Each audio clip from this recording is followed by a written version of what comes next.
sommes de retour dans votre édition du 24 juin 2022 du live de TV Finance et il est désormais temps de recevoir comme tous les vendredis sur notre plateau Antoine Quesada qui va commenter pour nous les premiers échanges à la Bourse de Paris, nous donner sa vision à court, moyen, long terme de l'évolution de l'indice phare parisien. Bonjour Antoine. Bonjour Louis-Antoine. Bonjour, je rappelle Antoine que vous êtes formateur et coach chez AQTS.fr. Le CAC, comme vous me l'avez dit juste avant en antenne, il semblerait que les investisseurs s'accrochent aux branches. Il a rebondi sur les 5800 points, le rebond continue. Malgré tout, la tendance de fond reste baissière. Ah oui, bien entendu. Vous dites qu'il a rebondi effectivement, mais après avoir fait un bas plus bas hier que les derniers bas qu'il a fait depuis plusieurs semaines. Donc le 5830, c'est-à-dire à peine à 70 points de l'objectif théorique que je fixe à 5756 points, qui représente lui tout simplement les 100% de retracement, 100% de Fibonacci, de toute la période de hausse qu'on a connue au mois de mars dernier, avec ce fameux biseau ascendant, donc figure d'essoufflement, avec une baissière, une divergence baissière qui poussait à la baisse. Donc bref, il s'accroche aux branches, effectivement c'est ce que je vous disais, parce qu'il temporise. La chute me paraît inéluctable, malheureusement. Mais je peux me tromper, il faut rester humble toujours. Non, mais bon, je ne suis pas le seul à le grands penser, indicateurs macroéconomiques, c'est ce qu'on disait en début d'édition. Le risque de récession existe, 50% pour Citigroup. Les indicateurs PMI en Europe et en France laissent présager d'un ralentissement de l'économie. Donc oui, effectivement, il y a quand même beaucoup de choses qui ne sont pas encore dans les cours, en fait, en réalité. Tout à fait. Donc, alors ce matin, les futurs laissaient entendre un rebond de l'ordre de 1%. On a rebondi un petit peu moins. Là, à l'heure actuelle, à l'instant T, on est à 5926 points, c'est-à-dire plus 0,73% par rapport à la clôture d'hier.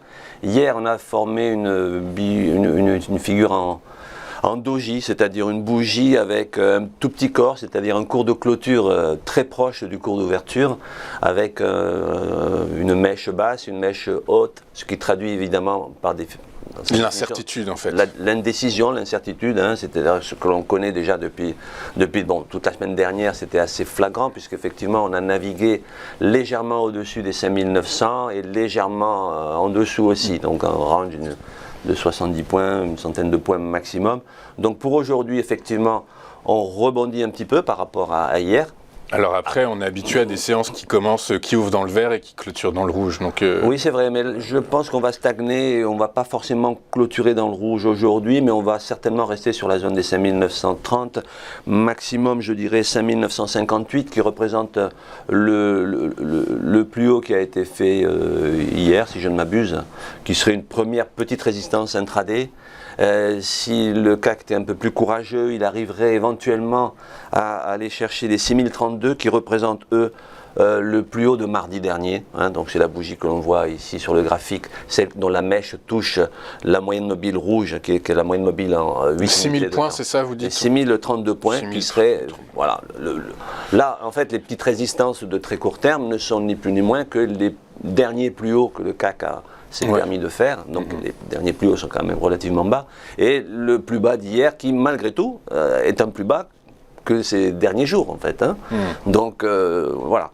Donc pour aujourd'hui, je pense qu'on va naviguer dans cette zone. Alors il y a des statistiques qui peut-être peuvent faire bouger la chose. Oui, il y a le climat des affaires en Allemagne, le discours,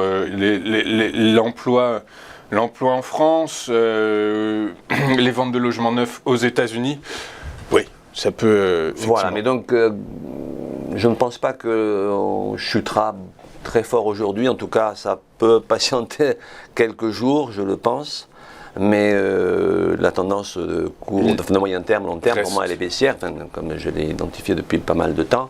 Et je pense que les 5756, si on les atteignait rapidement, seraient, je l'ai déjà dit la semaine dernière, je pense que ce serait un point de rebond pour quelques jours. En tout cas, il y aura certainement une volonté d'acheter. Et puis, comme je vous le disais, ceux qui étaient en perte auraient l'occasion ici de retrouver leur argent. Donc, il y aura forcément un petit mouvement haussier, mais qui sera, je pense, de courte durée, parce que si on regarde un graphique de plus long terme sur des chandeliers japonais en hebdomadaire, on voit que malheureusement le potentiel de baisse est encore supérieur. Donc voilà, un petit peu d'attentisme ces jours-ci, ma foi. Si ça peut aider à garder l'optimisme, c'est toujours ça. Alors, l'attentisme en attendant l'optimisme. Donc, écoutez, on l'attend avec impatience, mais c'est a priori pas pour bientôt. Merci beaucoup, Antoine, d'avoir été avec nous ce matin. Je rappelle que vous êtes formateur et coach chez AQTS.fr. On va marquer une pause et juste après, ce sera l'heure de retrouver les Market Movers de Jean-Bernard Paya. A tout de suite sur TV Finance.